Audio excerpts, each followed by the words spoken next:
Yeah, so we are live now. I just want to say thank you everybody.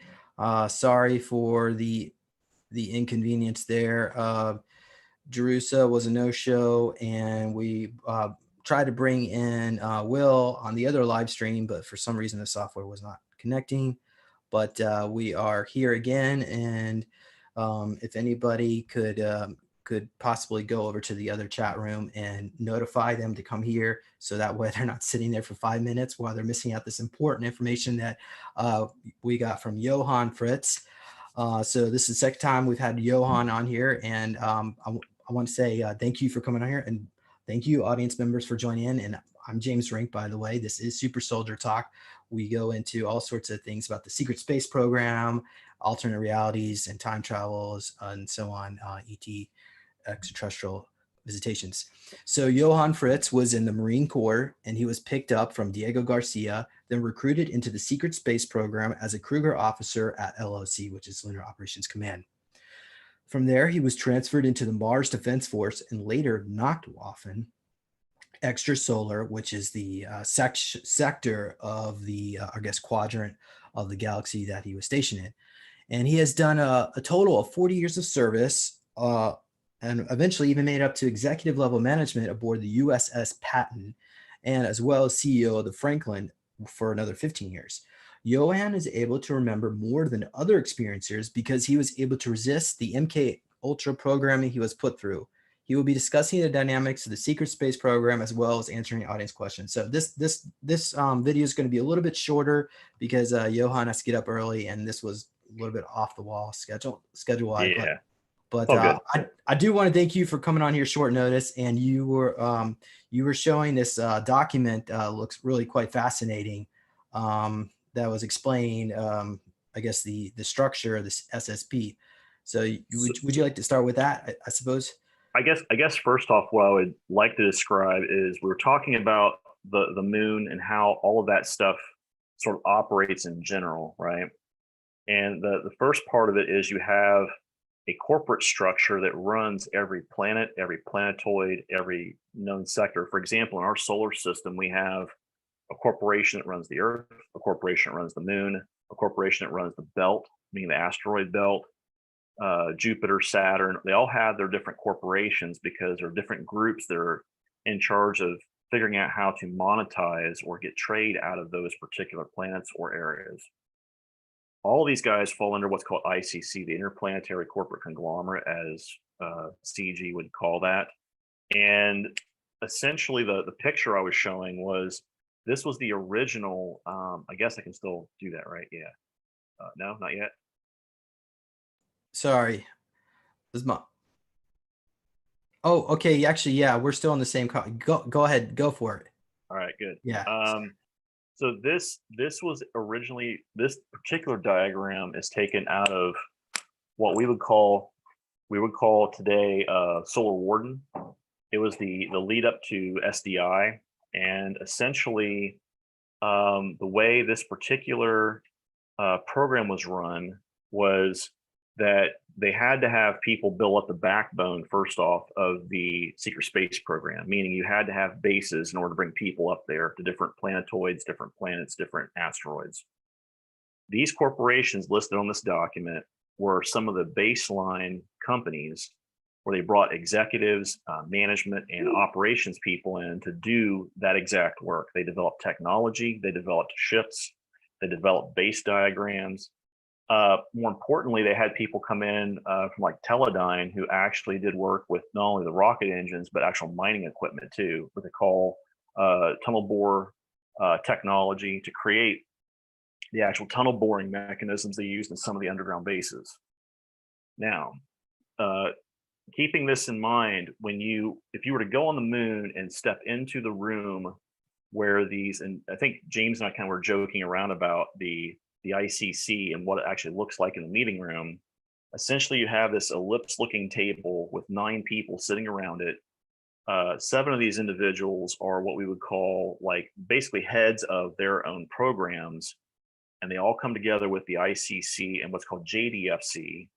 JDFC is the Joint Defense Command Forces, Joint Defense Forces Command. Sorry, my brain kind of jarred there.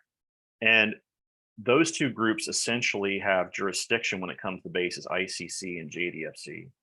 But these other 7 programs have to come to the table, let them know what they're doing, how they're monetizing stuff, where they're getting trade from.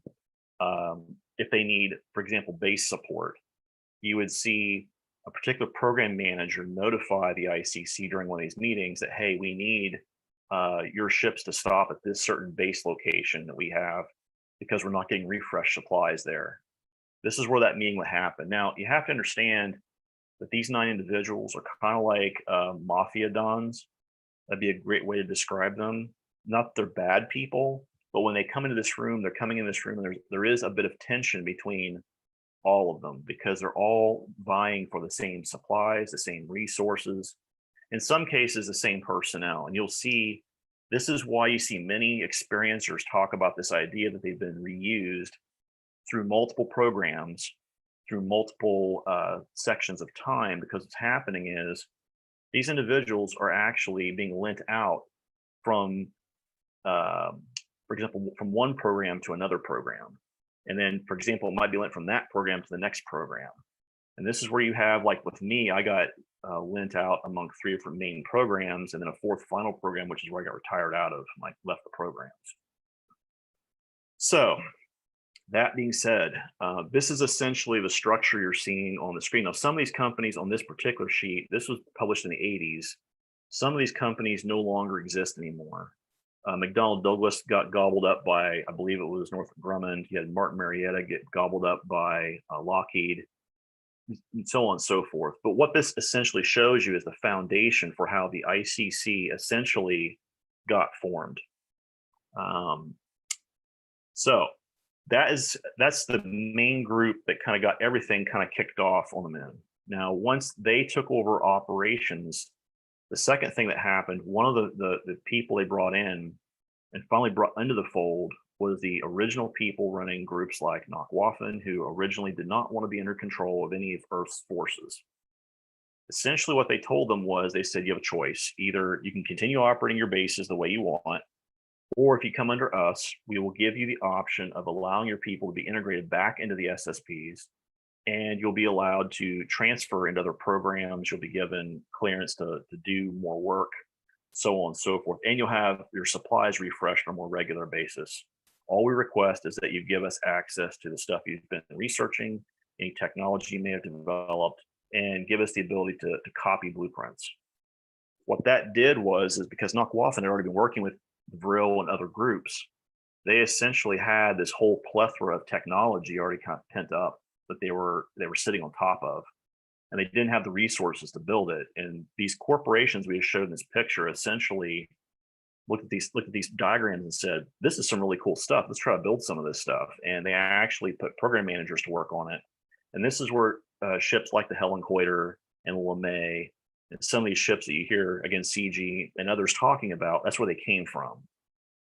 They essentially were designed under some of these same program designs, later modified by groups like Martin Marietta, Lockheed Martin, Northrop Grumman, and others to make them more continually upgradable, was the phrase I used to hear a lot in the programs. And for anyone who works aboard a ship or anyone who works in a technology area, the ability to continually upgrade and revamp stuff becomes very important. Usually plug and play modules of some kind, right? Your radio equipment, your telemetry equipment, all of your weaponry, all that stuff can be modularly updated over time.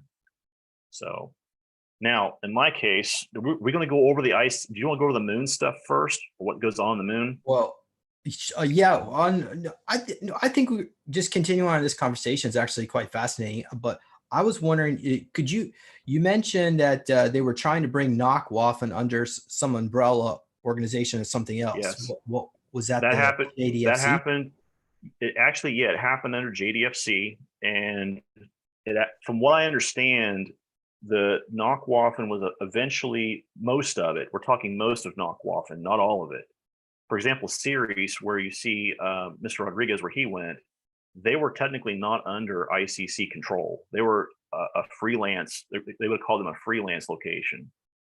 But the vast majority of Nachtwaffen eventually rolled underneath of ICC and JDFC because it became more monetarily easy to manage them. and they were getting regularly supplied. I mean, you think about some of these bases that got built out on Mars and elsewhere, they hadn't gotten regular refresh of supplies in a while. They were running very, very lean. And when ICC came in, all of a sudden now they're getting regular food, regular water. They're getting air circulators and scrubbers refreshed on a regular basis. The air didn't smell so thin. They're getting decent food.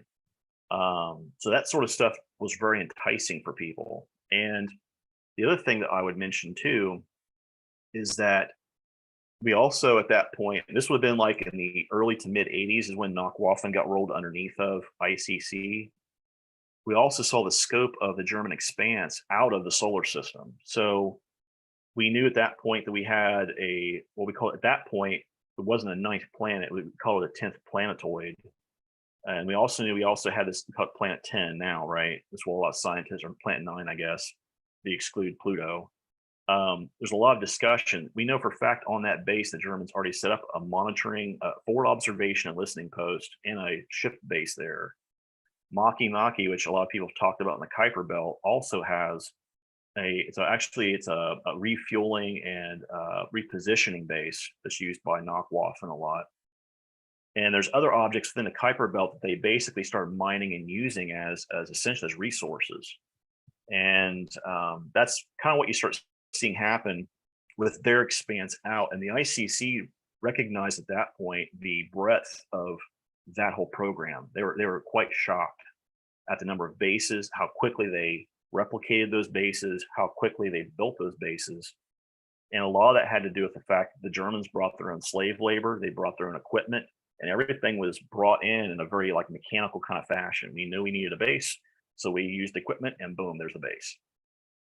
Same way they built out some of their underground bases in Germany. If some of you know what Pindemon is, or some of the areas in northern Germany in the mountains where they were building the bases for Albert Speer during World War II, they built them in basically the same form and fashion, except they were using tunnel boring machines versus, hand labor. And the thing is, the other thing too is these slaves were highly technically trained slaves that were very, very good at what they did. So there's that part.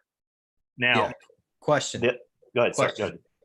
Why would Knockwaffen want to be refreshed with supplies from Earth? If they have replicator technology?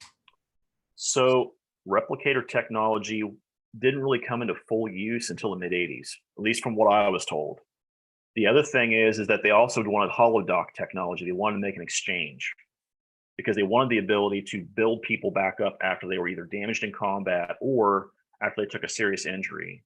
So at that point, there was an exchange made. They said, if you come back in the fold, we'll also give you holodoc regen tank technology for use on your ships and your colonies if you're willing to accept ICC oversight. And like I said, most bases were like okay with that because that gave them a guaranteed way to keep their people alive, regardless of whatever it is they may be running into. And when you're out in the middle of vast space, having the ability to have medical work done on you becomes extremely enticing, right? So I know that you and I both have been in certain super soldier programs, and those, when you're in a combat scenario, the idea of lingering with a wound for a while is not a very happy thought. So, Next question. What is the annual quota of humans from planet Earth that are brought into the secret space program? If you happen to know it, that is. when it started in the mid 80s, I believe it was somewhere around a three-quarter of a million, and now we're up to about 1 million people abducted every year, planet wide. That's a lot of people, and essentially the way I'm told that they do it is not all these people leave Earth. So what they do is they'll take them to the moon and then return them back into their lives. This is where a lot of these, I'm going to call them staged abductions, might be happening, where they will take someone up, they will take ova or sperm samples to clone them, they will return the person back into their normal life, and they give them the screen memory of it being a really bad dream with these shadow people staying at the end of their beds, and they don't know what to make of this dream. So it's the military and our SSPs are actually doing this to our own civilians because they need genetic material to create these clones. Does that make sense? Hopefully that makes some sense. Yeah, so they need the genetic stock. Yes, and they want genetic diversity too. Yeah, can you comment about this? Because Penny Bradley said that the quota was 50,000 people. I'm assuming that was when it all began around the Yes. 1950s with, I guess, Yeah. Eisenhower was setting this up. End of World War II up through the 50s, it was very slow trickle. They had what they call the brain drain around that same time, where you had a bunch of scientists basically leave Earth, and they were sidetracked into these SSP programs through people like William Tompkins, where they were brought up to the LOC, and then from there they were kind of split out as to what programs they went to work on. And you see a lot of these individuals where they're testing out a lot of this very kind of fringe edge technology out there, so it's not destroying stuff here in case it blew up, right? A lot of weapons and engine technology, specifically thrust and propulsion technology. What are the signs, subconscious signs for the individuals who were participating in this program and had their memories wiped? Is there any way that a clear Yes. sign? What do you think that would be? The first thing that I would say is, okay, so obviously we talked last time, we talked about what are the reasons why they would abduct you, right? And Ted and I basically agreed on three primary triggers. One, the person has a certain genetic lineage. They have that genetic metagene that makes it important for them to interface with technology. Two, they're an intuitive empath. That basically means that they have the ability to telepathically and empathically link with other beings and transfer consciousness and intelligence and communication with them.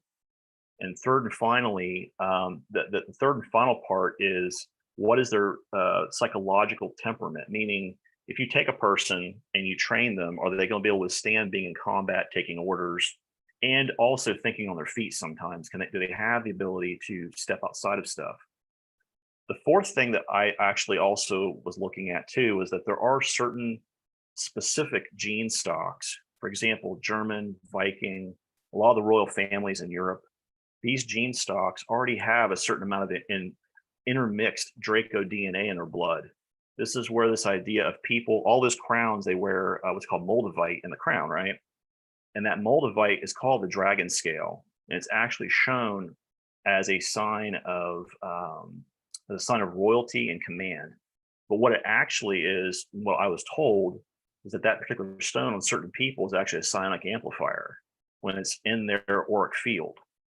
So this is something that Draco knew, and it's a way for them to mark certain people that they may be able to use those abilities. And people that have that genetic metagene, meaning the psionic metagene, they have that ability to manipulate and use that technology. This is why you'll see some people, when they talk about the arm, they do the arm drawings for the implants. That's how they're able to use those implants, is they have that metagene in their system already, and they can just turn that gene on and boom, the implant actually works. That's fascinating. Can you comment about what percentage of these abductees are used as slaves now in the Well, present era? what I would say today is that that number has been steadily going down. And what I also know well, I've been told from other folks, and what I know from my memory, is that planets, we actually started moving out those slave operations out of our solar system to extrasolar locations, specifically planets like 70 Virgus B and other locations, because that's outside the solar system. And if there was disclosure, they could basically say, oh, well, we don't have that going on in our solar system right now, blah, blah, blah. But 70 Burgess B is a huge cloning facility. They clone every species in the man and exchange them there. And we have a lot of agreements via the ICC to do that. We have our merchant marine vessels that come there, and all they do is load up cattle cars and take these species to other species and basically sell them, trade them, exchange them. Now, you asked about a number. I would say probably out of that 1 million number, you're probably looking at less than 0.01%. So maybe 10 to 20,000 people are being used as slaves, probably in the current era. The reason why that number has went down is because when they started using Orion's cube technology, some of you guys know what that is. They crack open the skull to see the spirit and the soul, to look at the actual soul development of this being, and can this being withstand being put in an environment like being around a Draco or another species, right? And what ends up happening is that that particular soul shows a high degree of what they call divergence, meaning it actually will cause timeline issues or ripples. They won't abduct them. They won't leave them out of the timeline. They'll take a sample of them and then clone them for later use. If that individual shows very little ripple, then they can actually take them out of the timeline and use them elsewhere. And that's usually what the filter is between someone who is kept in timeline and someone who's moved and used in the programs for long periods of time. Does that make sense? I hope. Yeah, I'm following you as best as I can on that one. I think some audience members that may have been over them, but you know what? We're all learning here, Well, so yeah, I'm sorry. yeah, especially with the timeline ripples. But it's kind of hard for most people to grasp that anyway. But I think you Well, we explained can it. talk about this really quick. Time is circular, it's not linear. All time is happening now. And for humans, that's very confusing because we're used to this idea of linear time that occurs in a timeline. Now, here's the thing. If you create a change at point A early in the timeline, point B later in that timeline will fluctuate and change, which is what we call a timeline foldback. And again, CG talked about this when he's talking on Gaiam about these corrections that have happened in different segments of time in the Mandela effect, right?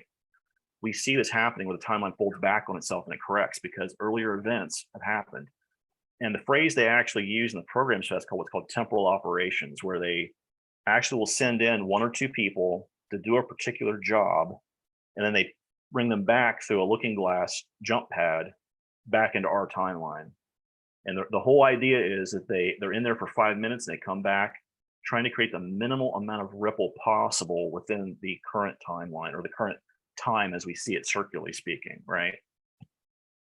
Hopefully that didn't confuse too many people. And that's what they're doing. These 20-year and backs. Yes, that's exactly Minimal what they're doing. timeline ripples. Okay. All right.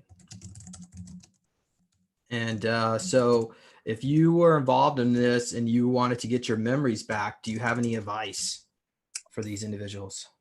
So the two things I've typically submitted to people in terms of what would be advice from me, I work as a counselor, and what I would tell people is the first thing you want to look up is someone who is metaphysical in terms of their spiritual belief set, and they either do what's called PHR, post hypnotic regression, or what they call QHHT, quantum healing hypnosis therapy.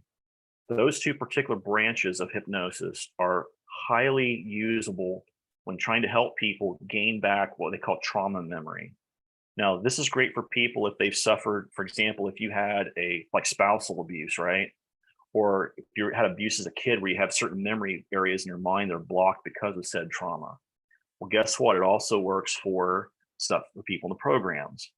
Now, for those of us that have been in the programs, you have to take care. If you think you've been in, omega level programming is extremely critical to know in your mind when you're talking to your therapist. Say, look, I may have been in something like this with the government. If you hear this come up, make sure that you diffuse whatever that is, because you have to make sure that you're not putting this person in a situation when that containment gets violated, that they're not trying to suicide themselves. And that's what omega programming is essentially. It causes that person to start having these repeated suicidal thoughts to do something to themselves all the time.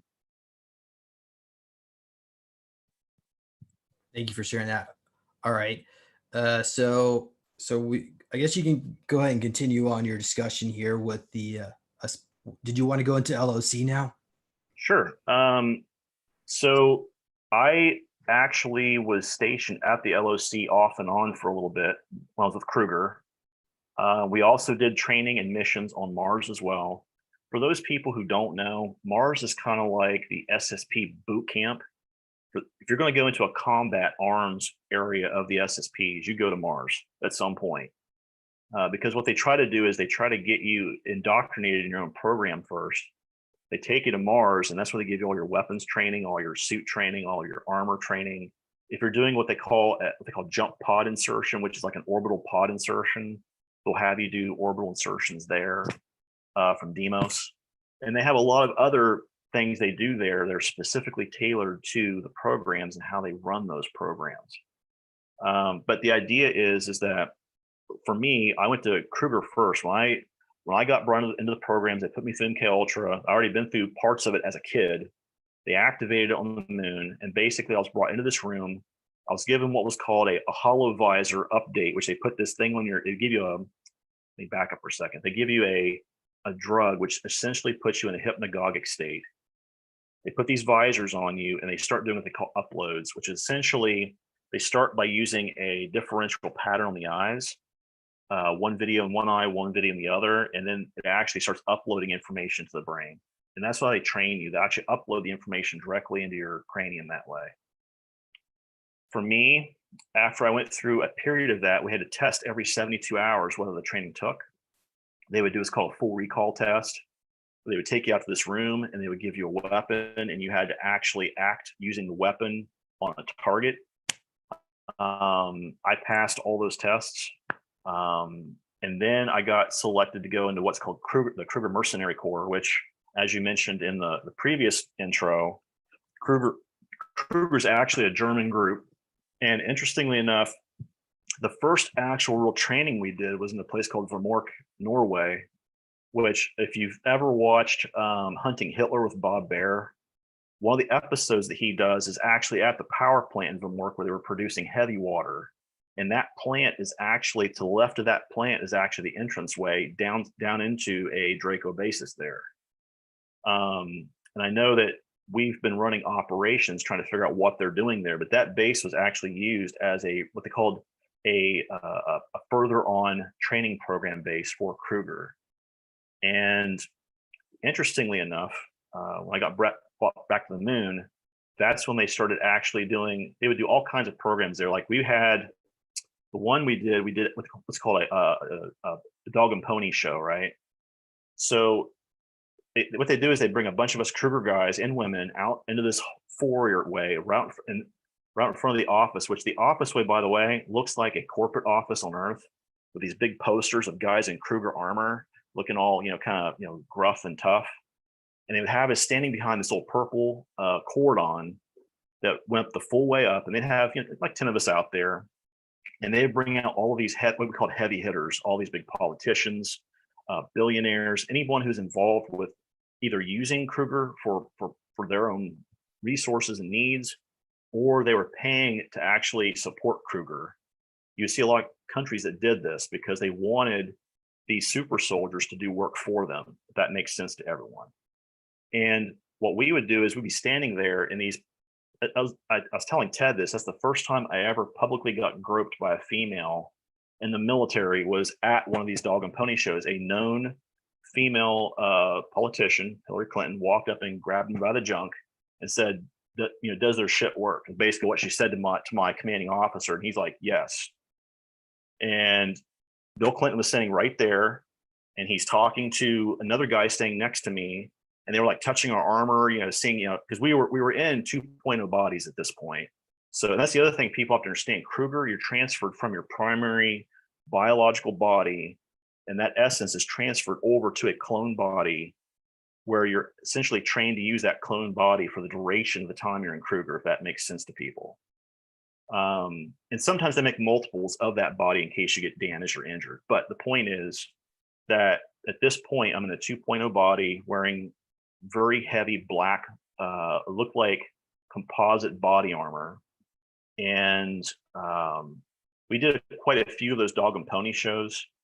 We also did when we did, like, they called meet and greets.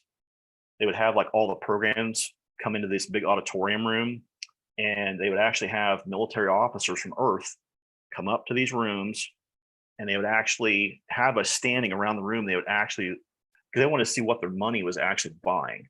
Does that make sense to everybody? I hope.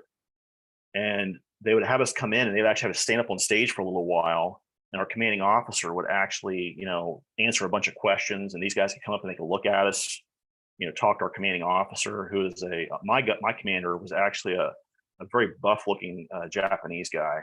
But anywho, the idea is that these guys wanted to see what their money was buying. We even did ship flybys in that same auditorium because of the large glass window behind us, and they'd have ships actually come by that area so people could actually see the ship passing by. But again, a lot of times the LOC, you're dealing with higher level stuff. So when I got transferred out of Kruger, I eventually went to MDF.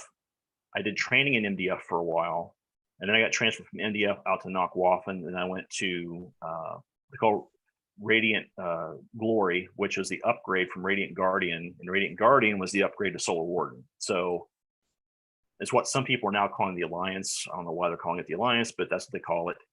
So I was a part of that group for a little while.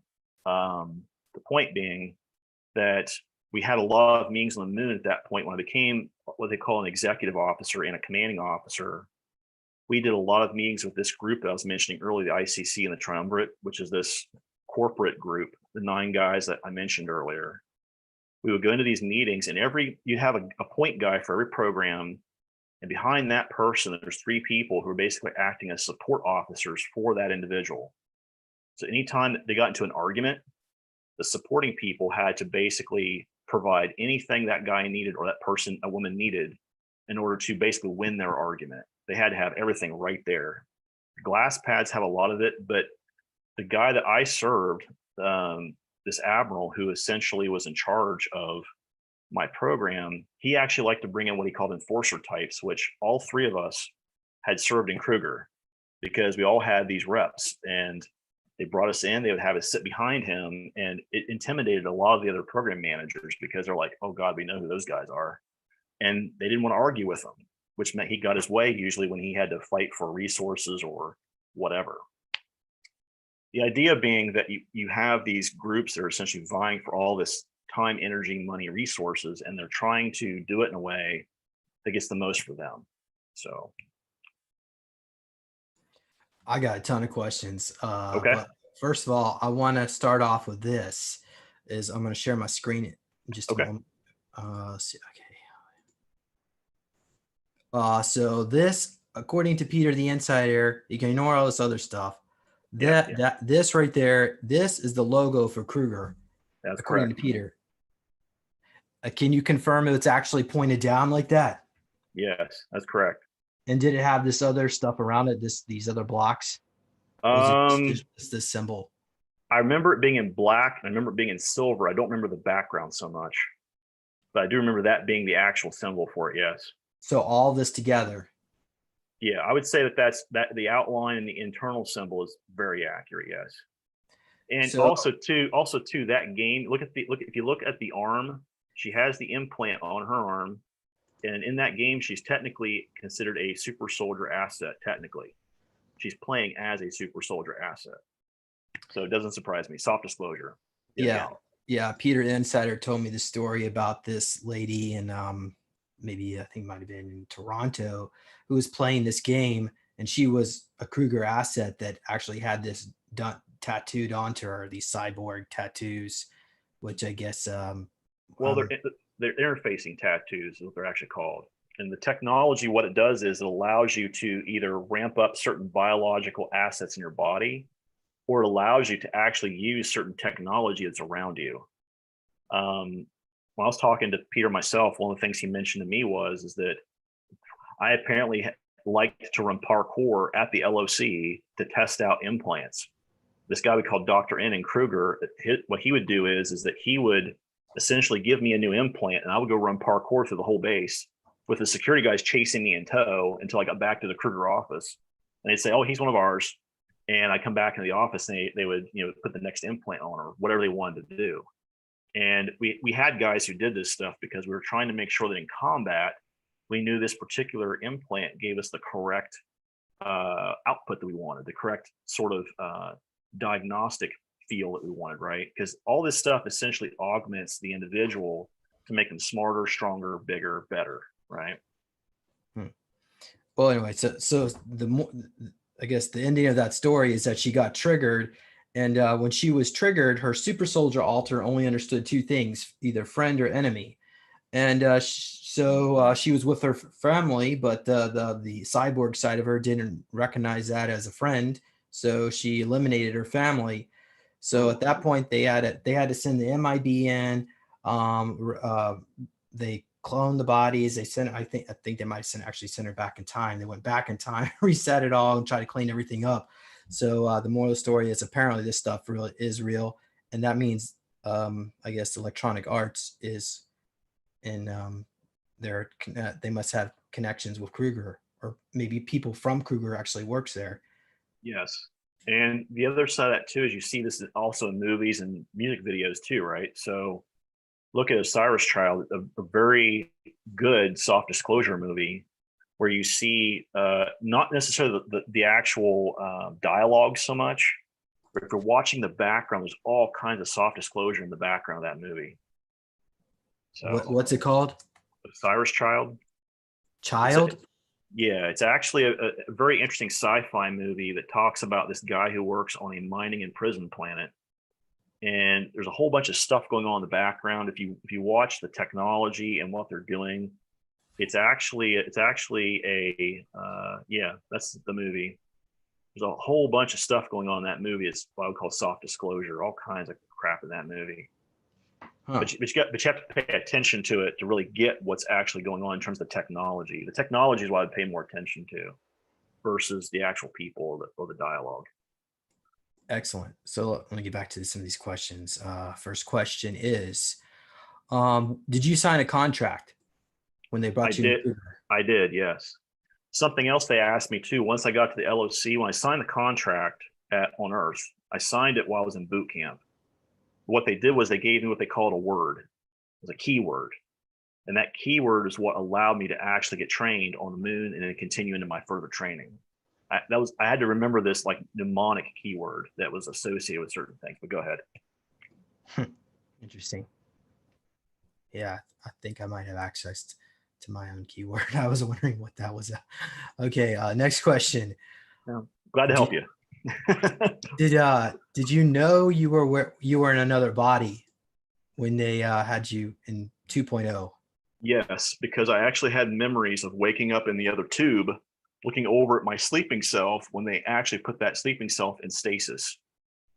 They actually moved it into stasis. And I remember stepping out of that tube in a 2.0 body, and essentially the doctor was like having me do all these reflex tests where they would have me do like the hands, the eyes, the jumping, the push-ups, basically a full PT test to see what was going on with my body. Did I feel everything okay?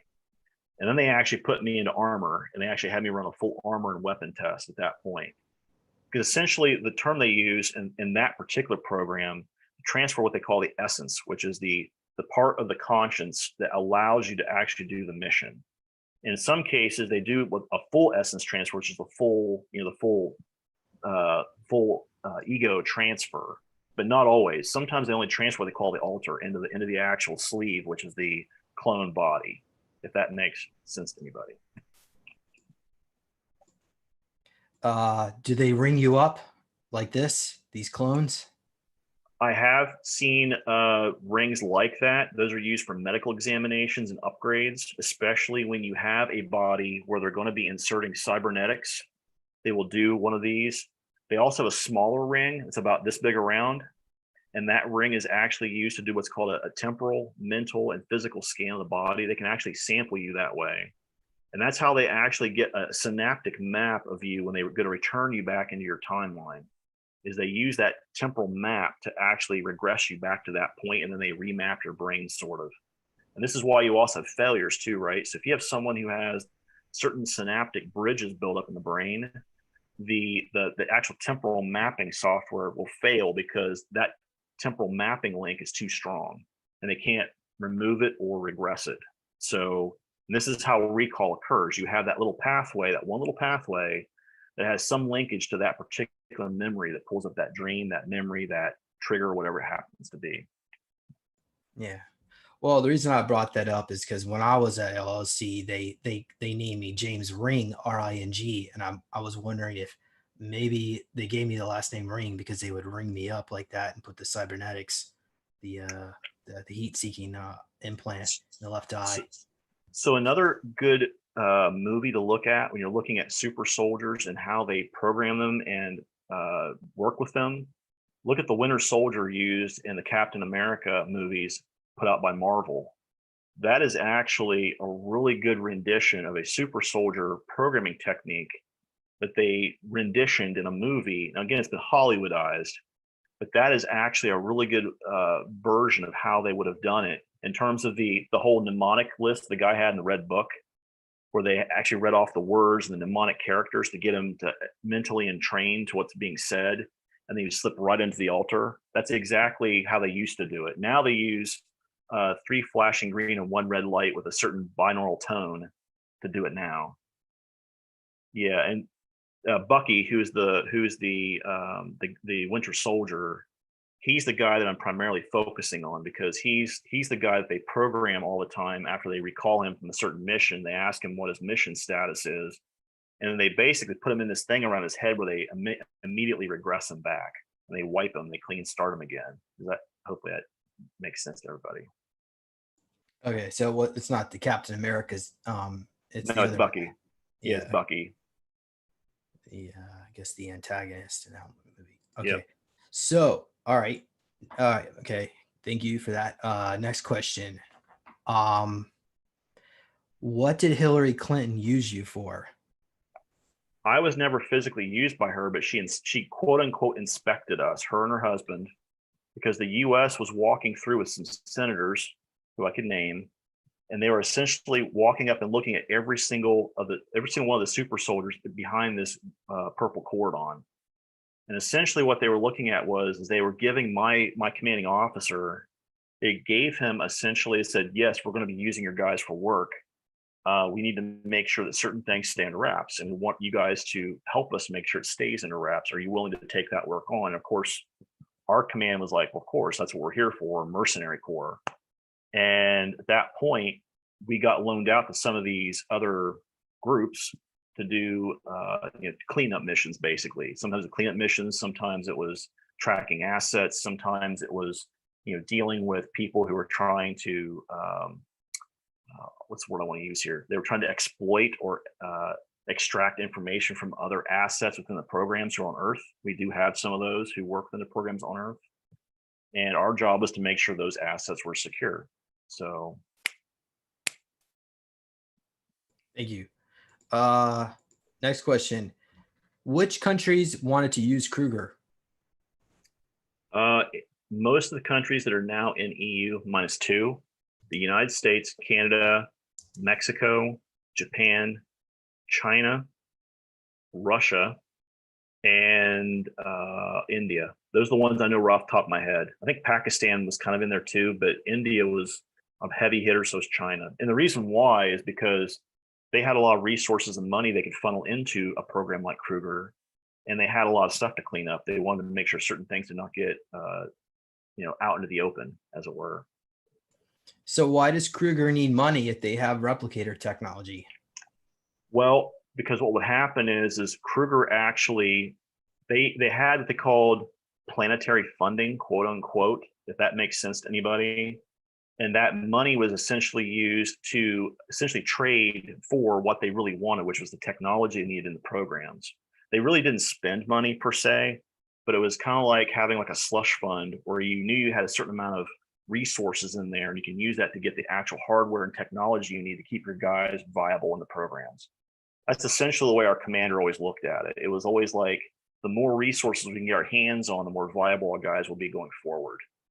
And they always were trying to get better weapons, better armor, better protection, better implants, better doctors who could make this stuff. And they were always pulling people out of Earth corporations to do all of that. Was there any discussion about compensating any of the veterans after they returned back to planet Earth? Okay, so the way I'm going to answer that question is this: the as far as the programs go, no. I have had conversations with certain political parties here in the United States in the here and now, where after I did a talk with Ted on the Red Pill Cafe, an individual from a certain political camp, a senior advisor, sent me an email and essentially asked me about the top 5 issues that he saw in concerns to the program, because apparently that candidate watched a couple of our videos and believed what we were saying after what he had seen from Guy MTV, from us, from Tony Rodriguez, from you, a whole bunch of people. They've been watching these videos. And essentially the idea was that the 3 big issues they found was, how do we keep Earth secure? How do we compensate veterans who've been in the programs and get their medical and psychological needs taken care of? And more importantly, what about the slaves that are off planet, and how do we reintegrate them back into our society or not? And that those three subjects we talked about, I even wrote some policy letters for them about that stuff. That if it ever came out, this is what I would do. So, and reparations to the vets, by the way, was a part of that. Giving them quality medical care, medical and psychological, and giving them reparations for pay for the number of years served. Yeah. So, but that would mean they would have to acknowledge not only these projects exist, but they certainly have Well, to acknowledge the the people idea enslaved. being this is post disclosure, right? There's no way a candidate would ever talk about this unless it went post disclosure. So we're talking about what would happen if these records and this discussion actually went mainstream and it was post disclosure. How do we handle this? And I've always said this from day one is that 2021, 2022, that's the beginning of this window where we're going to start seeing major disclosure probably happening, for the simple fact that in the other time when I was in the SSPs, that's where we saw big major shifts happening political here in the US. So Well, okay, going to another question. Does Kruger or group within the SSP, is there an actual account where the money's there for to compensate the vets that has not obviously has not been uh, no, they don't track it per asset or anything like that. Like I said, it's a slush fund. When they get these resources in, they treat it like a giant slush fund. And the only way they ever use that stuff is with an earthbound corporation is building stuff for them, or to get people to come from Earth up to their program. Because they're looking for qualified people all the time, physicists, biologists, botanists, all these guys that, and ladies that know how to do these types of STEM type backgrounds that they cannot just generate somewhere up in space, right? But the bigger picture is in terms of the reparations side of this, there's not a, they know the number of years served. And what I recommended was looking at the current pay rate at the rate at which that person was working at in the SSPs and in your rank. They should give that person a payout based on the rank in which they left the programs once their actual records are declassified during that moment of disclosure.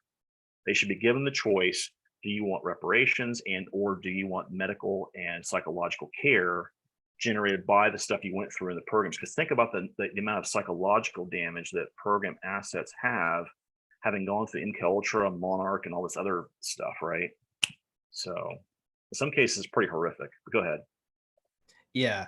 Well, I'm assuming in most cases, most people only went through a 20-year and back and then were returned and then they went on to looking for another individual.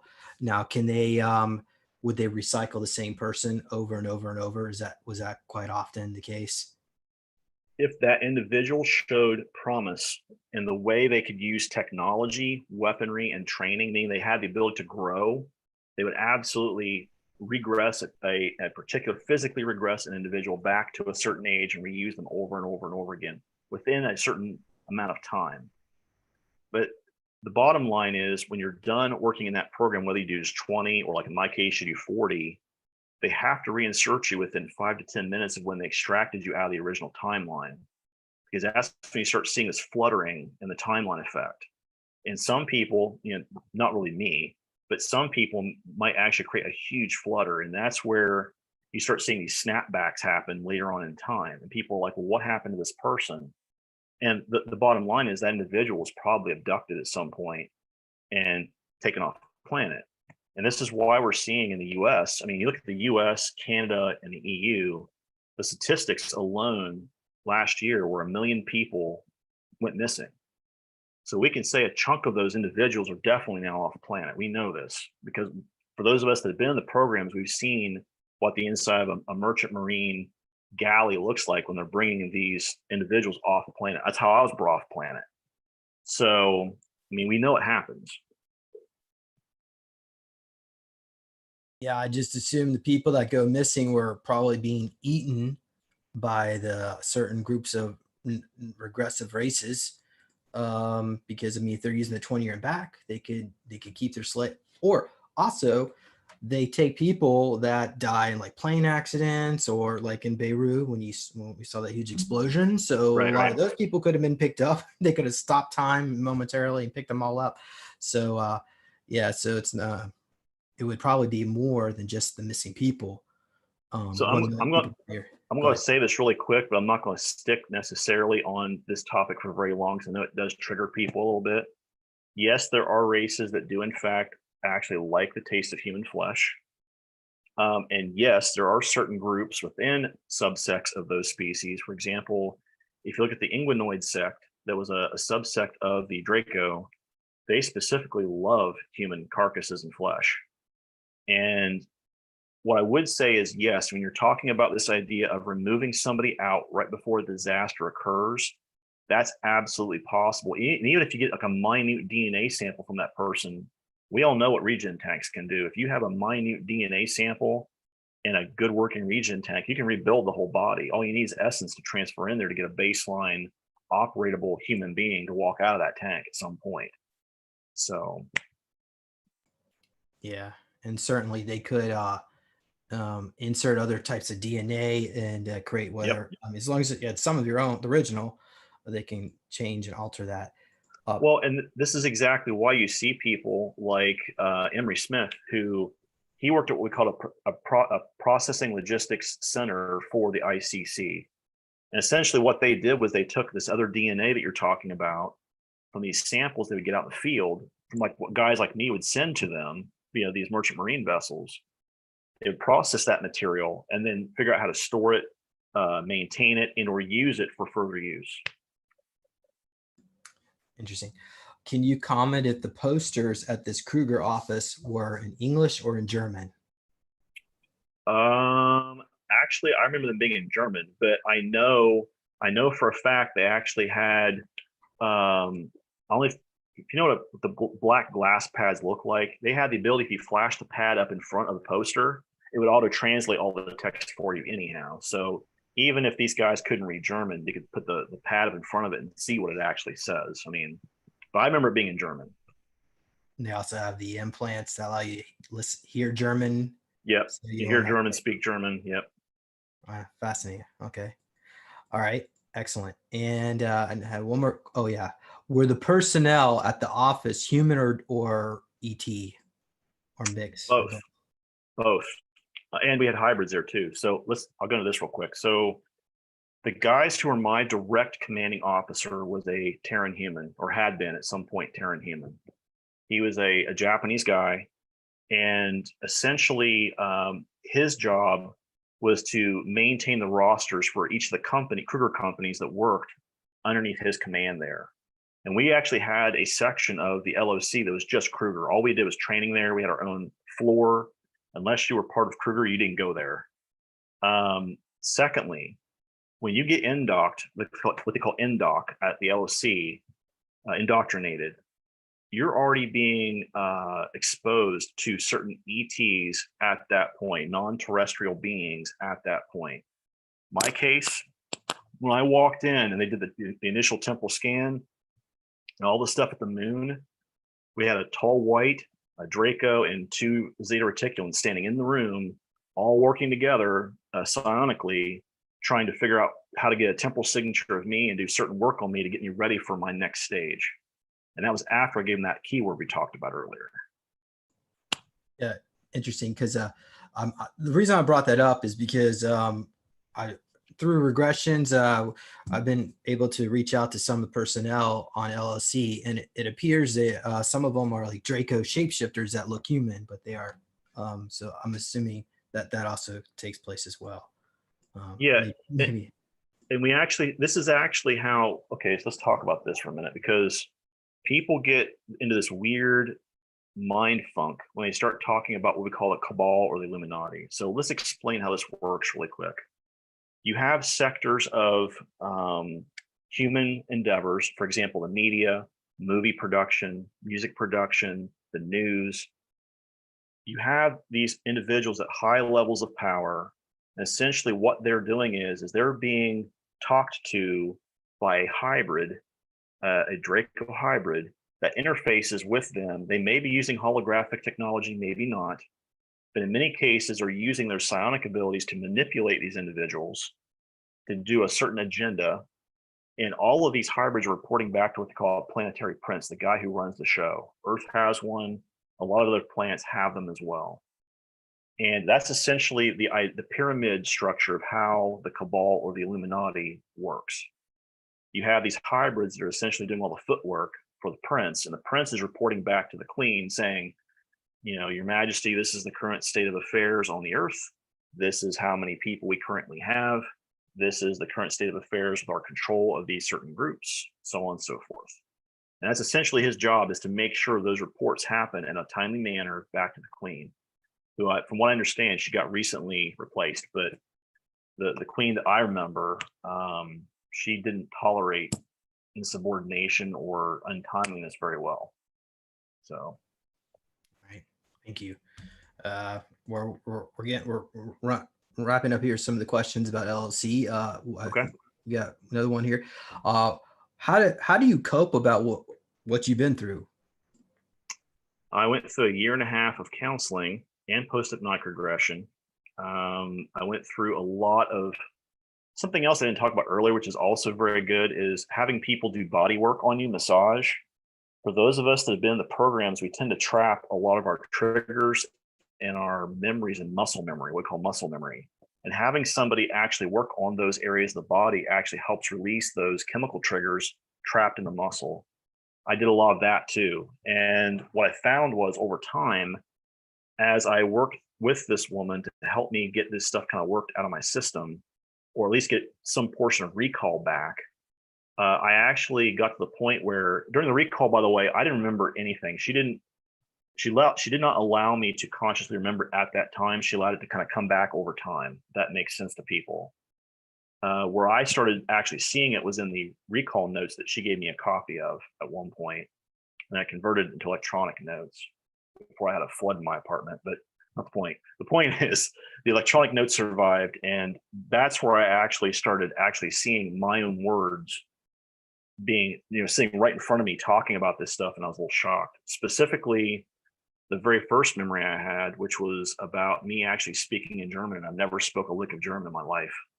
And here I am speaking full-blown German. She actually had to take the German to a friend of hers who actually taught at WVU.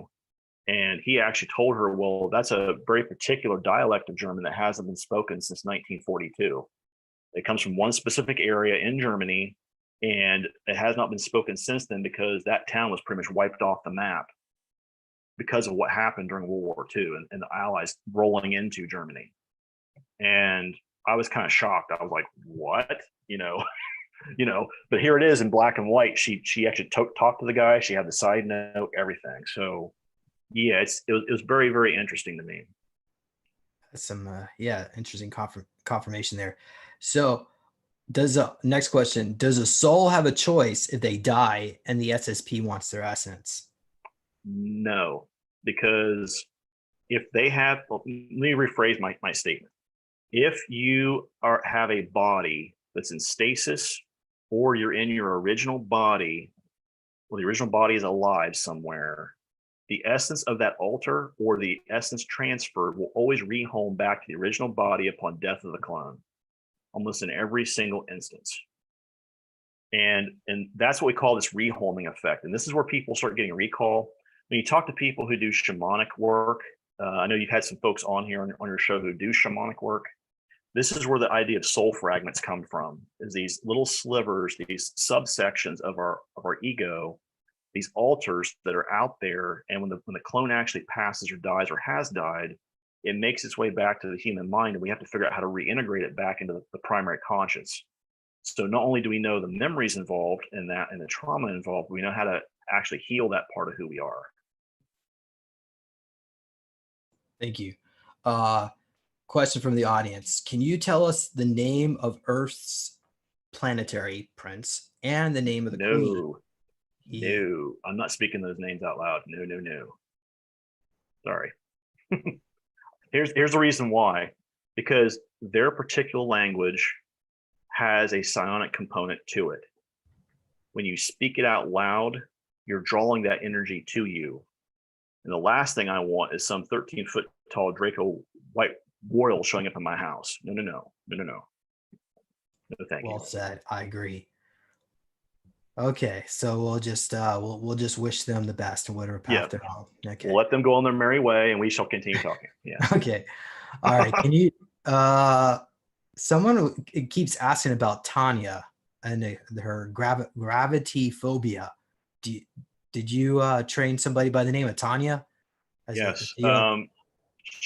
Her name was actually Tanya LaRue.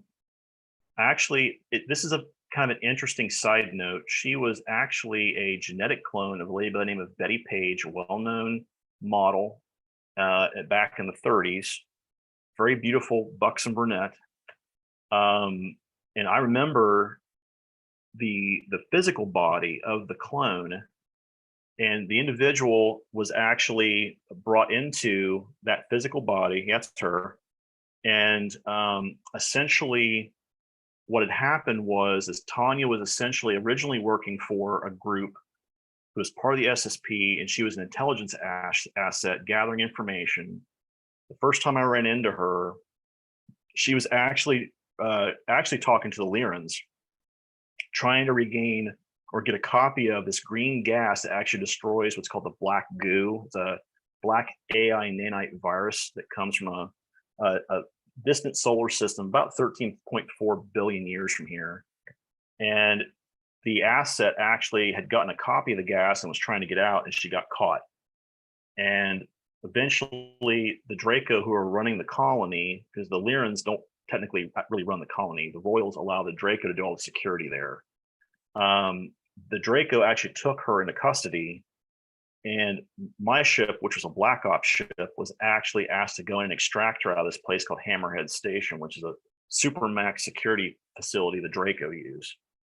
And we had to go in and basically bust her out, get the gas, and do a whole bunch of other crap. And it was just really messy. The Draco did not like me after that, but again, they don't like me anyhow. So what do you do? But Okay. Can you so her was her this the gravity original phobia Betty? The original Betty or the clone or clone, Tanya? Tanya, the clone, and Okay. they actually cloned that body, and they gave the individual, he actually had been transferred into her body. So there was some I guess you call it, what's the phrase we're looking for here, sexual dysphoria. He wasn't used to being in a feminine body, probably initially.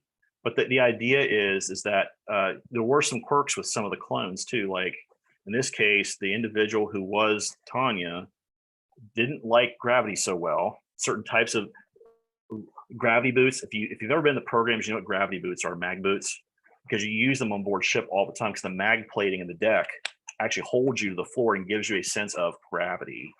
Also, too, you use them in combat when you go to zero-G combat too. So, and that's where folks who don't do well with different types of gravity, maybe like Tanya, probably had some issues there, because you could get very quickly disoriented in a zero-G environment, or even a heavy G environment. But go ahead.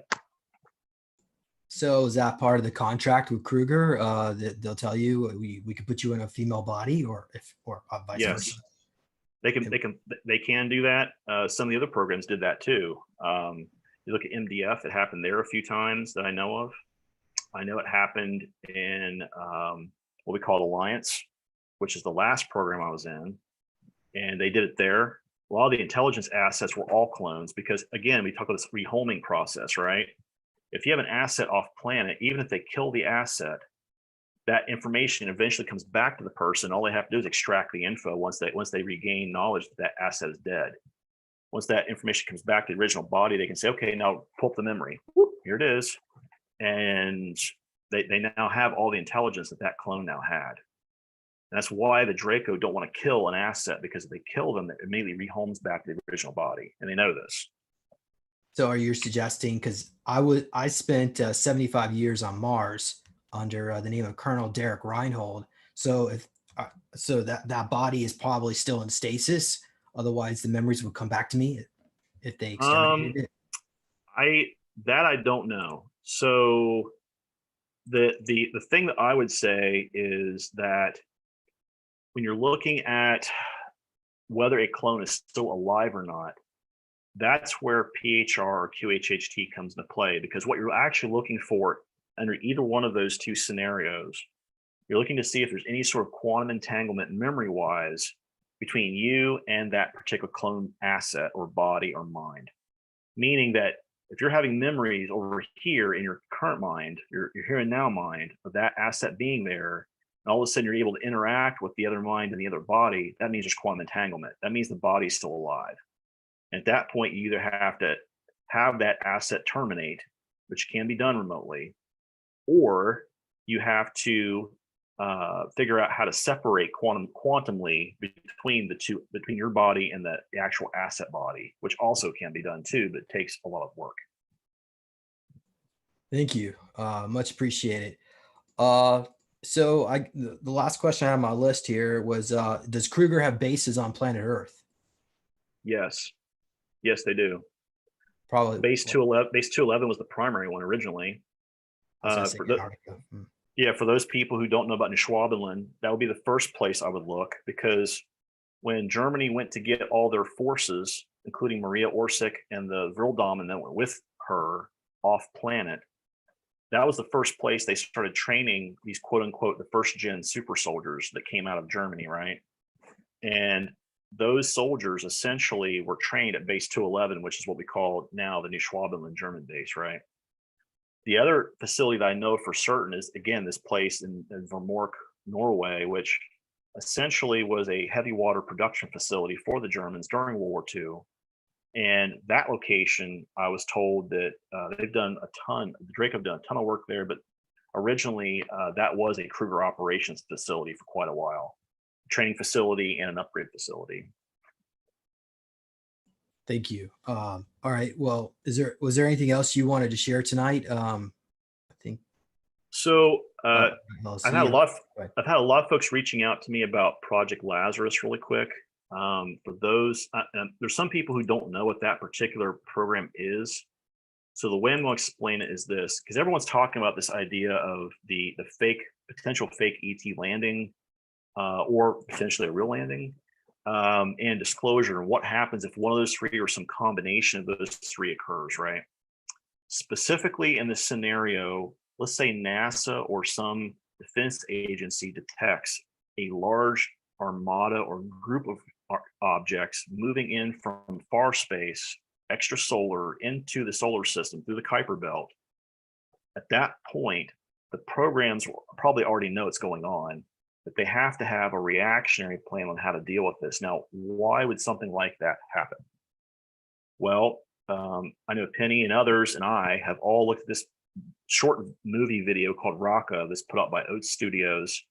For those of you who haven't seen it, to me, it's probably the closest that I've seen to a black AI nanite infected Draco they're actually invading a planet under order. That's what that actually looks like. If you want to go watch that video, it's a little startling. It will trigger you, but it is, in my opinion, probably the closest thing I have seen to the way the Draco actually come in and try to squash a species on a planet. Now, not all species are done that way by the Draco, but if you rebelled, for example, let's say we put the Cabal down, right? Everyone talks about putting the Cabal or the Illuminati down.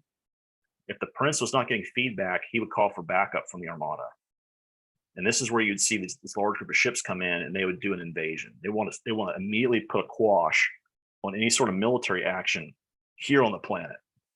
And that's where the Raqqa is the outcome of that squashing effect. Scenario 1, right? They win. Scenario 2, exactly. Scenario 2, essentially what you see in scenario 2 would be Project Lazarus. Now, the way Project Lazarus works is essentially, we already know that we have ships and personnel who are in the programs and copies of people out in the programs. What if we actually could reactivate assets back here on Earth? We would tell them to rehome to a certain location physically. And if they gave their authorization to actually continue helping the programs out, we would give them either a new body, upgrade their body, fix their body, and also give them back their memories and training and all that stuff, right? We could regress them back into a 20-year-old body, give them a 2.0 upgrade, give them their memories back, and then put them back in armor and weapons. That actually isn't that hard to do. We already know they have the technology. They're already doing it on the moon. We know this happens. The question is when would they do that? Why would they do that sort of program? Well, if they needed assets on the planet and they did not want to disclose that they have SSP assets in orbit fighting, that would be the perfect excuse to use assets they already have trained down here, like you and I. They would take us, they would get a message via the 911 system that would say, be a certain alphanumeric message. And all of a sudden, for some reason, you and I would get up out of our seats, go get in our cars and drive to some other location. We'd magically show up there. There's already tents set up, a ship's there, and people are doing the upgrades. We'd basically walk in and do the upgrade. We give the authorization for them to upgrade us. And at that point, we're back in the fight. And essentially the way that would work is once we got back in the fight, it would pull up our old records from the programs. People like Peter who have access to those programs would look us up and go, oh, you're so-and-so. Okay, at this point, we need to give this person this rank back. We're going to put them through a reorientation training skill test. And then we're going to put them back in armor and do weapon tests. And then we're going to send them back up to a certain location. And basically, we're helping defend Earth while our actual fleets are out trying to fight off this armada for a while. So in scenario 2, we could win. So it's not that far-fetched that could happen. But the idea is that Project Lazarus essentially was a stopgap measure put in place by many people on the triumvirate to make sure that we had something in place in case somehow they didn't catch this happening out in the Kuiper Belt, or they had enough time to do this before they got close to Earth. All right. Thank you for sharing that. Very fascinating. Okay. Well, thank you very much, Johan, for coming on here tonight at such short notice. Thank you for sharing your insight about Krieger and LLC. And we'll be sure to get you back on here to answer more audience questions. And I did get the last video we did transcribed, so I got all notes of all that for audience members. If you want to check that out as well, you can do that. Go to supersoldiertalk.com. And do you happen to have a website where people can find you? Actually, what I would recommend, I got a little shameless plug here real quick. Go ahead. A friend of mine, Ted Alexander, is running a video forum that we're doing via YouTube. It's called the Red Pill Cafe, Quantum Red Pill Cafe. We've done, I think, 4 or 5 videos now. I've done 4 or 5 with him. And we're actually doing a live call-in and chat August 17th with anybody. I think it's August 17th or August 24th. Let me look here real quick. It is... Is this the channel? Yes, it is. That is it. Yes, it's August 17th. We're going to be doing a live chat with people who want to come in. It's a live Q&A. Any questions that want to be asked, we'll be asking. We'll have some other stuff too. Like we usually start talking about email correspondence because he and I get quite a bit of email through that. Then we'll go into like certain topics we want to talk about, and then we do like a Q&A section. So if you're interested in continuing some of this discussion with Ted or myself, please feel free. You can join us on there, keep an eye on it, and we'll be glad to answer any questions you guys may have. Excellent. Thank you. Be sure to check that out. I'll put the link in for this as well in the video description.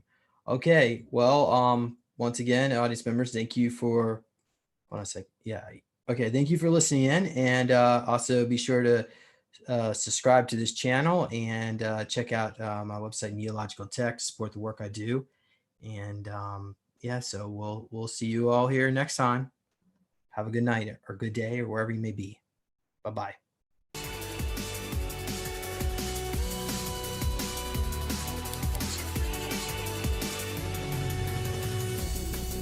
Please consider supporting Super Soldier Talk by purchasing your own Neo Meditation device. Your Neo Meditation device will help you reduce stress, integrate trauma, enhance intuition, enhance clairvoyance, and enhance creativity. Get yours now at www.neologicaltech.com.